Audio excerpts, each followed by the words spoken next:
Selamat sejahtera kepada guru dan rakan-rakan yang dikasihi. Pada hari ini, saya akan membentang kerja khusus ekonomi penggang 3 2025. Tema yang saya pilih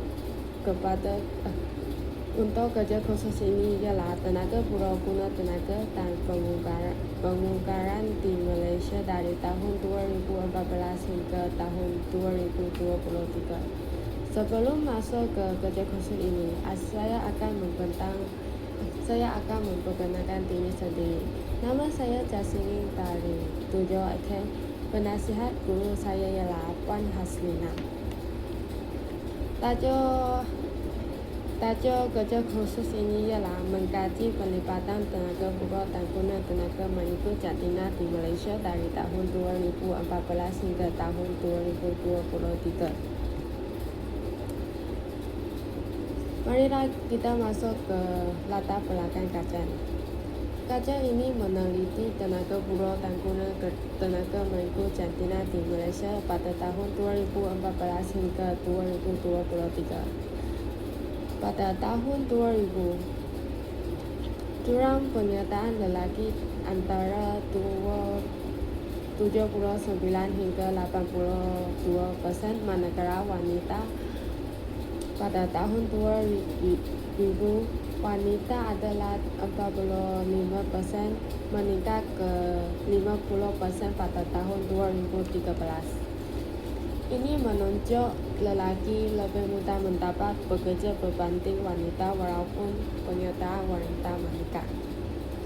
Fokus kajian ini ialah arah aliran dan kadar pertumbuhan tenaga buruh serta guna tenaga pada tahun 2014 hingga 2023. Kajian ini adalah untuk menilai keberkesanan dasar kerajaan dan membantu perancangan tenaga kerja masa depan dan serta merapatkan jurang antara penyertaan lelaki dengan wanita. Selain itu, kita akan bincang penyataan masalah. Masa wujud jurang ketara penyertaan tenaga buruh antara lelaki dengan wanita di Malaysia pada tahun 2014 hingga 2023. Peningkatan penyertaan wanita tidak disertai dengan peluang pekerjaan yang setara. Hal ini dikatakan demikian kerana ketidakseimbang jantina menimbulkan persoalan tentang keberkesanan dasar kerajaan dan kesesuaian pasar kerja. Di samping itu, kekurangan maklumat menyeluruh tentang arah aliran tenaga buruh dan guna tenaga mengikut jantina dan kesukaran pihak kerajaan dan majikan merangka dasar yang inklusif serta memampat tanpa data yang lengkap.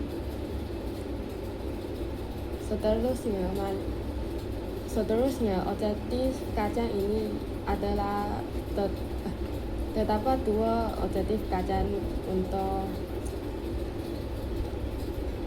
kerja khusus ini, yaitu mengenal pasti arah aliran tenaga buruh dan guna tenaga mengikut jantina di Malaysia dari tahun 2014 hingga tahun 2023 dan menganalisis hubungan antara kadar pertumbuhan tenaga buruh dengan kadar pertumbuhan guna tenaga mengikut jantina dari tahun 2014 hingga tahun 2023. Untuk mendapat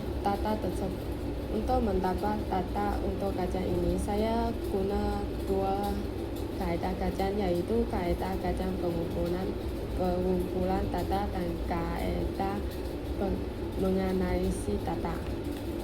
Terdapat tiga cara dalam kaedah pengumpulan data, yaitu agensi kerajaan. Saya telah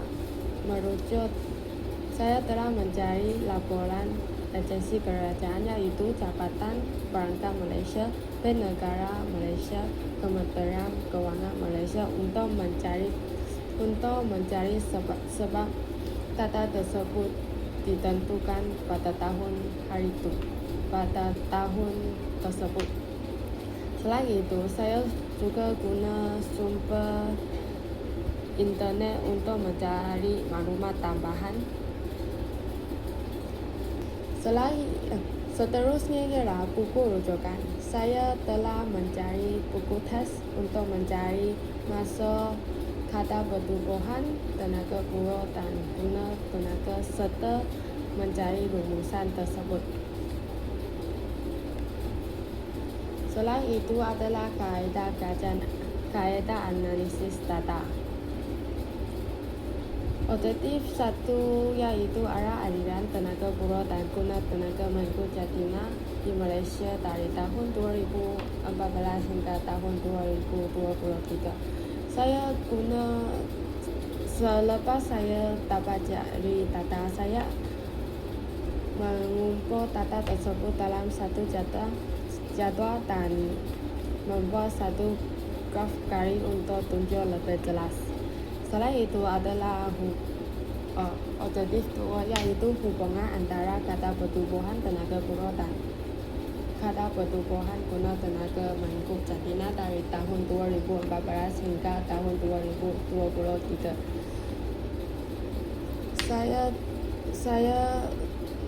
Saya telah mengirakan kata tersebut dengan menggunakan rumusan kata pertumbuhan tenaga buruh dengan rumusan kata pertumbuhan guna tenaga yang ditunjukkan di atas.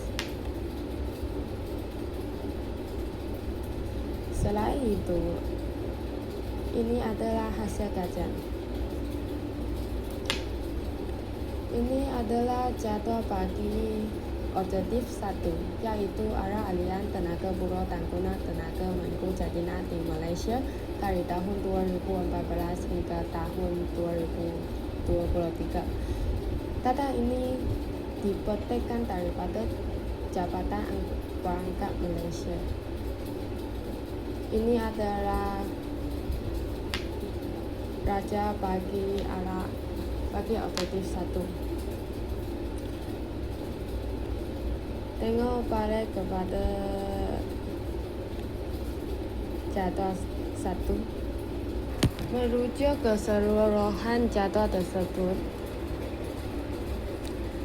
menunjuk tenaga buruh dengan guna tenaga mengikut Jatina adalah semakin meningkat kecuali 2020. Hal ini disebabkan semasa mengalami COVID-19 serta MCO.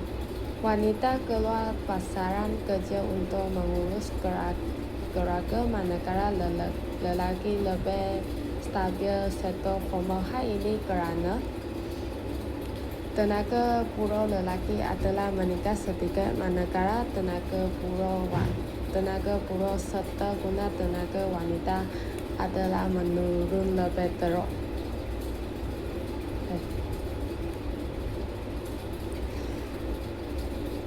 Serta guna tenaga lelaki juga menurun. Selepas 2020, tenaga buruh dan guna tenaga mengikut Jatina adalah meningkat balik sehingga 2023.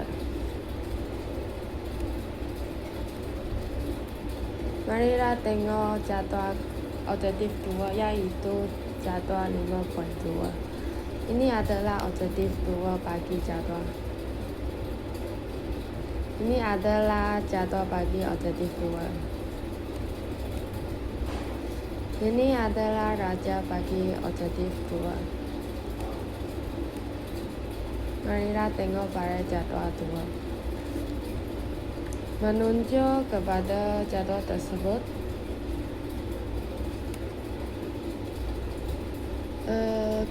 menunjuk keseluruhan kata adalah kata pertumbuhan tenaga buruh serta guna tenaga mengikut Jatina adalah tidak konsisten.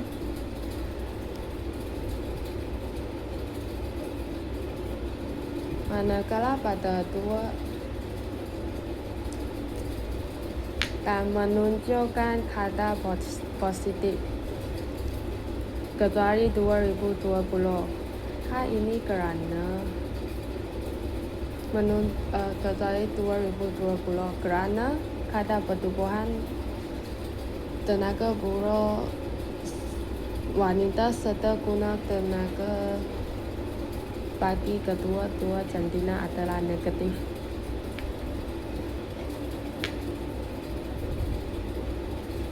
Kata pertubuhan tenaga buruh lelaki juga menurun, tetapi kata adalah positif.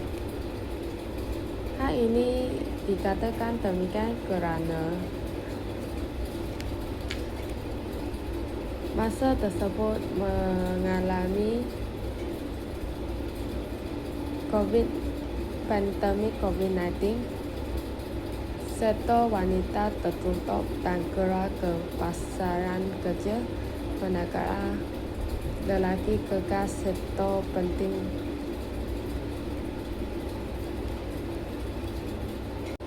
Terdapat 3 tantangan untuk memperbagikan jurang penyertaan antara lelaki dengan wanita. Pertama adalah pihak kerajaan haruslah menjalankan dasar instruktif dan mesra jantina seperti memperkukuhkan dasar wanita negara dengan memberikan lebih banyak peluang pekerjaan, festival, cuti persalinan dan paternity serta kemudahan penjagaan anak yang mampu milik. Seterusnya, pihak kerajaan haruslah memperbanyakkan program latihan kemahiran semula dan peningkatan kemahiran bagi memastikan pekerja lelaki dan wanita dapat berasing dalam pasaran kerja yang semakin dipancu oleh teknologi dan otomasi. Di samping itu, kerajaan boleh menganjur kempen kesedaran dan pendidikan awam. Kempen kesedaran dan pendidikan awam boleh membantu menghapuskan stereotip bahawa hanya lelaki sempat mendominasi sektor tertentu sekaligus membuka lebih banyak ruang kepada wanita.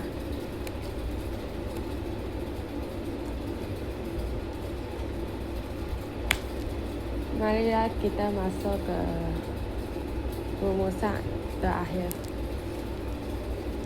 Secara keseluruhan, jumlah tenaga buruh dan guna tenaga Malaysia terus meningkat walaupun berdepan cabaran seperti pandemik COVID-19 pada tahun 2020. Lelaki kekal mendominasi pasaran buruh dengan kata penyertaan dan pertubuhan lebih konsisten berbanding wanita. Penyertaan wanita meningkat beransur-ansur pulih lebih cepat selepas pandemik. Hubungan antara tenaga buruh dan guna tenaga adalah positif. Hanya tahun 2020 dan 2021 menunjuk hubungan negatif. Kajian ini menegaskan dasar dan peluang kerja serta untuk mengurangkan jurang penyertaan dan lelaki dan wanita. Oleh itu, usaha semua pihak diperlukan untuk mewujudkan sistem kerja seimbang dan responsif.